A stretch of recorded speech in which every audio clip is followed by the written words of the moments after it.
हैं जब पाकिस्तान की एस्टैब्लिशमेंट गई थी और उन्होंने मारा था फलस्तीनियों को। तो ये जो एक माइंडसेट बनाया है इन्होंने कि मतलब किसी कोई पूछ रहा है ना, किसी को आपकी जरूरत है, और अपने लोग।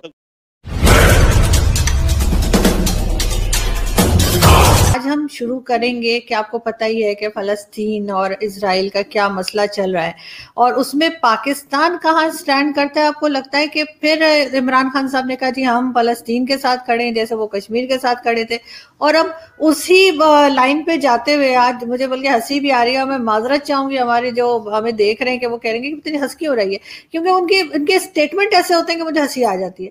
अब ये कह रहे हैं कि जी फ्राइडे को, जो अब कमिंग फ्राइडे है, उस पे फिर ये कह रहे हैं कि हम उनके साथ खड़े होकर दिखाएंगे, और वही होगा सर, धूप में ह्यूमन चेन बनाते हैं जो ये हाथ जोड़ जोड़ के खड़े होते हैं।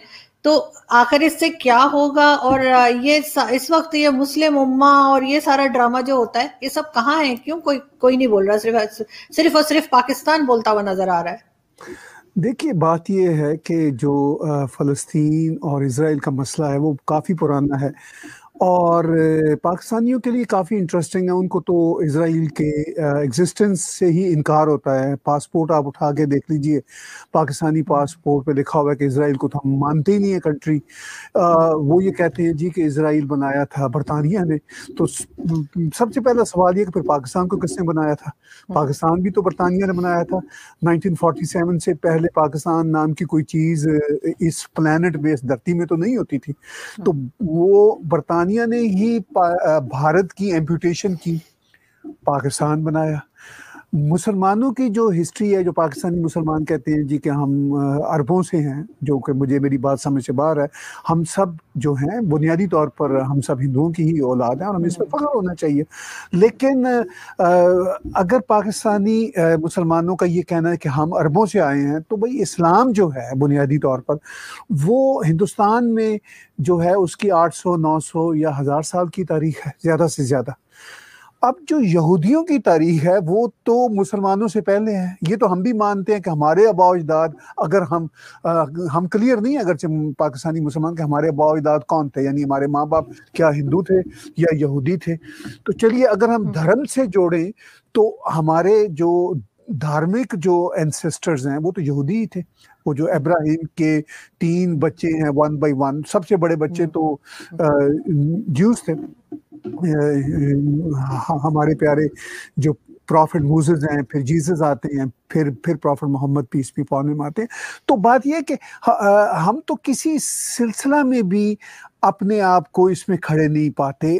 ना हम अपने आप को हिंदुओं की एंसेस्ट्री मानते हैं कि वो हमारे एंसेस्टर्स थे, ना हम ये मानते हैं धार्मिक लेवल पर कि हमारे जो बड़े थे वो यहूदी थे। तो यहूदी उस धरती पे, वो जो फ़लस्तीन की धरती है, उस पे तो वो मुसलमानों से पहले के हैं, चूंकि उनकी तो एटलीस्ट 3000 प्लस ईयर्स की हिस्ट्री है।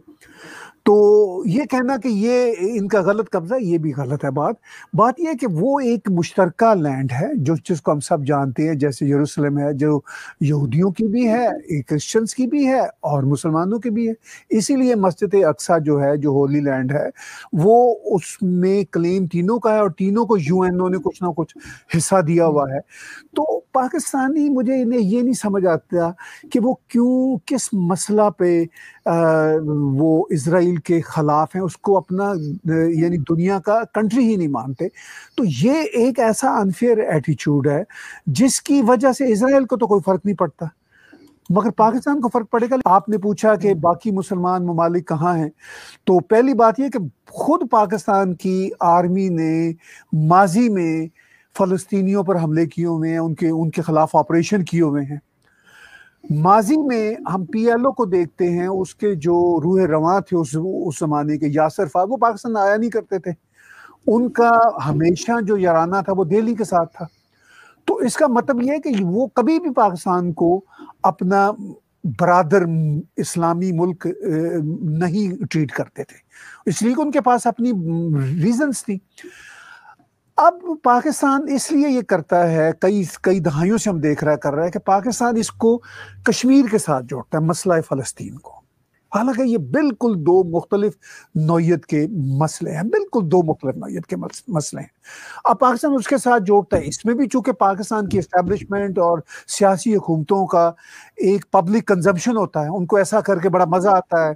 जो वहाँ पे महंगाई के मसाइल हैं, जो पॉलिटिकल अनरेस्ट है, जो आवाम की जिंदगी पाकिस्तान में अजीरन ना सिर्फ आज है बल्कि कई दहाइयों से चली आ रही है, उससे छुटकारा मिल जाता है जब कश्मीर का कोई जब ये फलस्तीन का मसला उठता है, तो फलस्तीन के मसले पे वो एकदम से कश्मीर को जोड़ते हैं कि उससे ये है कि वो लोग महंगाई भूल जाएं, अपने मसाइल भूल जाएं। अब सारे मीडिया का रुख भी उधर कर देते हैं, यानी मीडिया की तोपें भी फलस्तीन की तरफ कर देते हैं।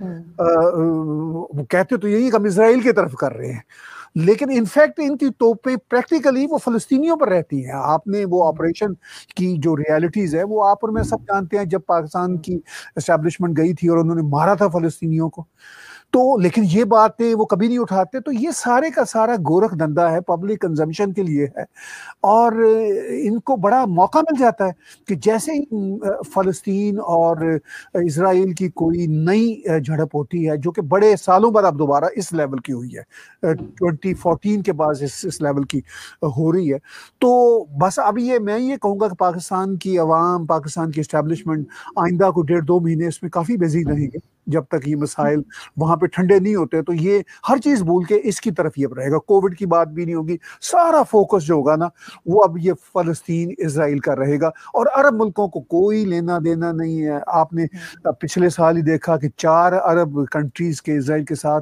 खुल्लम खुल्ला अच्छे ताल्लुकात हो गए हैं। सऊदी अरब के इसराइल के साथ बैकडोर डिप्लोमेसी कई सालों से चल रही है। मैं अभी यूएनओ में जॉर्डेनियन फॉरेन मिनिस्टर की भी तकरीर कल ही सुन रहा था, इससे पहले इजिप्शियन की भी की थी। वो जो होती है कि वो खास वर्ड 2 स्टेट थ्योरी वाला वो यूज करते हैं, लेकिन वो सब पब्लिक कंजम्पशन के लिए है, वो कोई ऐसा स्ट्रांग है ही नहीं। पाकिस्तान इसमें बहुत नाच रहा होता है, इसका नहीं क्या फायदा होगा, इंटरनेशनली तो इनको टके का फायदा नहीं होगा, ये खुद इंटरनेशनली इससे और वेस्टर्न वर्ल्ड इनको अच्छा नहीं समझेगी। लेकिन ये सब कुछ करने से ये बात है कि पाकिस्तान की हुकूमत को बड़ा फायदा होगा, पाकिस्तान की आवाम को ये बुद्धू बनाए रखेंगे कुछ महीने और। लेकिन सर अभी जैसे ये बात कर रहे हैं इन्होंने, आपने देखा कश्मीर के लिए भी बात की थी, इन्होंने कहा कि जी हम कश्मीर के साथ खड़े हैं, अब ये कह रहे हैं हम फलस्तीन के साथ खड़े हैं। पहले इन्होंने कश्मीर के लिए भी इसी तरह लोगों को धूप में खड़ा कर दिया था, अब ये इस फ्राइडे ये फलस्तीन के लिए भी कह रहे हैं कि जी खड़े हो जाएं। और इनको कोई जैसे कहा जाता है कि पूछ नहीं रहा कोई, इनको मतलब काउंट ही नहीं कर रहा कोई इनको कि इनका साथ चाहिए या नहीं चाहिए। तो पाकिस्तानी पॉलिटिक्स को आप किस तरह देख रहे हैं, किस तरफ जाता हुआ देख रहे हैं? अब जैसे यहाँ पे इन्होंने ये भी अनाउंसमेंट की, कई लोगों ने, मतलब गवर्नमेंट ने नहीं, कई जगह पे जैसे हो जाता है ना इनका कि जी यहूदियों की बनाई हुई कोई चीज ना लें, तो मैकडोनल्ड को बैन कर दें, तो पेप्सी ना पिए, तो कोका कोला ना पिए, तो इस तरह की चीजें चल रही। तो किसी ने बड़ा अच्छा लिखा ट्विटर पे, उन्होंने कहा तो दामाद भी यहूदियों के हैं इमरान खान साहब, अगर देखा जाए तो फिर क्या इनको भी उठा के बाहर फेंक दें? तो ये जो एक माइंडसेट बनाया है इन्होंने कि मतलब किसी कोई पूछ रहा है ना, किसी को आपकी जरूरत है, और अपने लोग जो नजर नहीं आते इनको। सर बलूचिस्तान में जो कुछ होता है किसी से छुपा हुआ नहीं है, सिंध में जो हो रहा है सबको मालूम है, मिसिंग पर्संस का इशू है, जर्नलिस्ट के साथ क्या हो रहा है, तो वो चीज छोड़कर, अपना घर छोड़ के दूसरे के यहाँ जाके इन्होंने मदद करनी है। तो ये आपको इनकी फॉरेन पॉलिसी का क्या लग रहा है कि ठीक जा रही है, या ये मतलब फेल्ड स्टेट की तरफ लेके जा रहे हैं अपनी इन हरकतों से? देखिए वो फॉरेन पॉलिसी तो हमेशा से ही पाकिस्तान की काफ़ी हद तक फेल्ड रही है, अब तो बहुत ही फेल हो चुकी है, क्योंकि पुराना इनका नैरेटिव है, पुराने इनके वही अलाप हैं जिनको ये गा रहे हैं, वो सारे के सारे राग इनके चल रहे हैं, वो तो अब राग सुनने को दुनिया तैयार नहीं है। जैसा कि मैंने अभी पीछे आपसे अर्ज किया कि पाकिस्तान में ये सब कुछ जो फलस्तीन फलस्तीन फलस्तीन की बात होती है, ये इनके अपने पब्लिक कंजम्पशन के लिए होती है, ना का फलस्तीनियों के साथ कोई लेना देना। इवन फलस्तीनियों को भी इनकी बात की, इनकी हमायत की कोई मतलब परवाह नहीं है, और इनकी हमायत उनके किसी काम भी आने वाली नहीं है।